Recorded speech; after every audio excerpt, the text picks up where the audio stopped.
Buenas tardes, estimado. Nos corresponde ver en este módulo la última parte de la clasificación de obligaciones con pluralidad de sujetos, específicamente las obligaciones indivisibles y dentro de las obligaciones indivisibles la indivisibilidad de pago o excepción a la divisibilidad. Lo que caracteriza a esta indivisibilidad de pago es que el objeto sobre el que recae la obligación es divisible. No obstante, por voluntad de las partes o voluntad de la ley, se entiende que la obligación debe cumplirse como indivisible y cada deudor está obligado al pago de la totalidad de lo debido. Esta indivisibilidad se llama de pago porque se ve y aprecia al momento precisamente del pago. Y además es porque se llama también excepción a la divisibilidad porque son casos realmente de obligaciones divisibles. Esto último en términos generales, porque vamos a ver enseguida que algunos son casos de indivisibilidad natural y por lo tanto, eh, aunque no se hubiesen estipulado, de todas maneras serían casos de indivisibilidad. Otros no, por supuesto. Vamos a ver cuáles son. En primer lugar, están señalados en el artículo 1526 en 6 numerandos. El primero es la acción prendaria o hipotecaria. A lo que se refiere aquí es que hay una triple indivisibilidad del objeto, del crédito y del legitimado pasivo. Del objeto, porque la garantía prendaria o hipotecaria grava todo el bien mueble o inmueble, y por lo tanto no puede levantarse esta garantía respecto de ninguna parte de este bien que está afecto a hipoteca o prenda mientras no se cancele la totalidad del crédito. También hay una indivisibilidad del crédito, en el sentido de que el bien hipotecado prendario grava la totalidad del crédito. Y por lo tanto, mientras no se cumple la totalidad del crédito, no puede alzarse ni aún en parte esta prenda o esta hipoteca. Y también en cuanto al legitimado pasivo, porque se dirige contra aquel que posea el bien hipotecado dado en prenda. Pues bien, aquí debemos tener presente que cuando hay una acción hipotecaria existen dos acciones, la personal y la hipotecaria. La acción personal es aquella contra el obligado y que puede ser divisible o indivisible según sea la naturaleza de la obligación. Pero además, cuando se está garantizando con una prenda o con hipoteca, hay un legitimado pasivo que es el de la prenda o la hipoteca y que respecto de él la obligación es indivisible, porque se persigue la totalidad del bien contra aquel que lo posea. El segundo caso es la indivisibilidad de una especie o cuerpo cierto cuya entrega se deba. Fíjense que aquí lo que se trata es que sea una especie o cuerpo cierto y se trata de la obligación de entrega, no de la obligación de dar.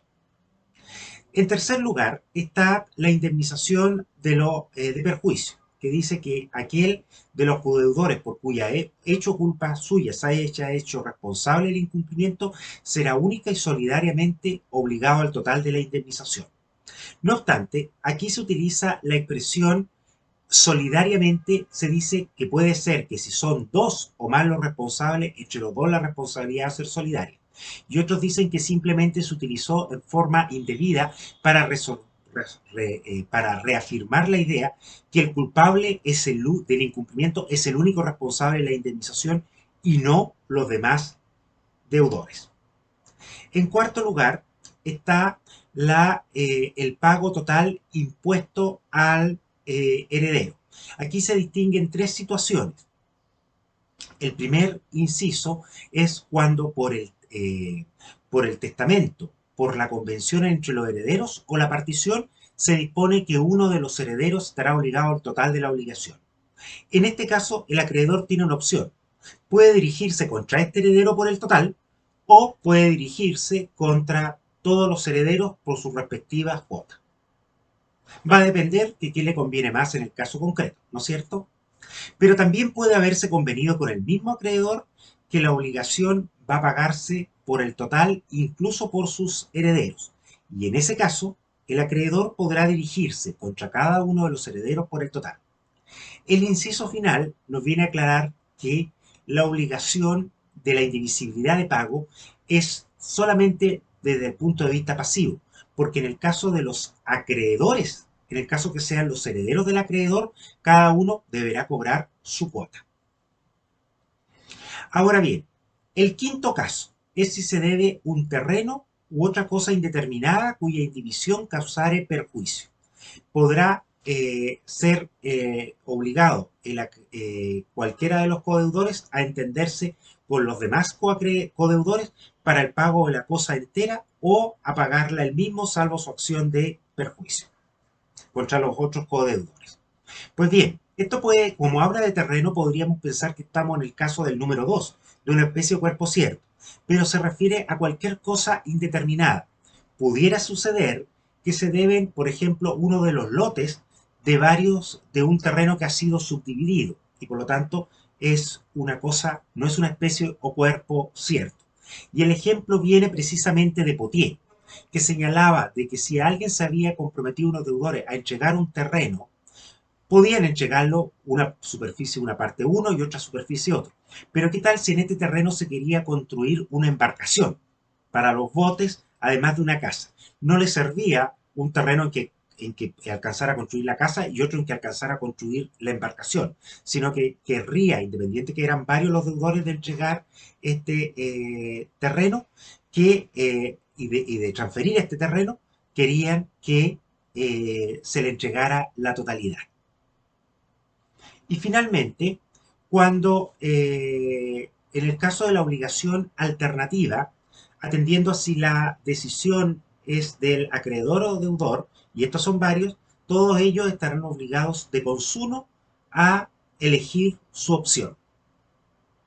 Pues bien, en base a esto, se ha señalado que cuando son varios acreedores los que quieren demandar o el cumplimiento de la resolución, se trataría en este caso del número 6 de una obligación alternativa y por lo tanto deberían demandar de consumo o la resolución o el cumplimiento de la obligación, según vamos a estudiar en las obligaciones condicionales. Eso es básicamente el tema de la obligación indivisible y en específico la indivisibilidad de pago. Nos vemos en la clase. Gracias.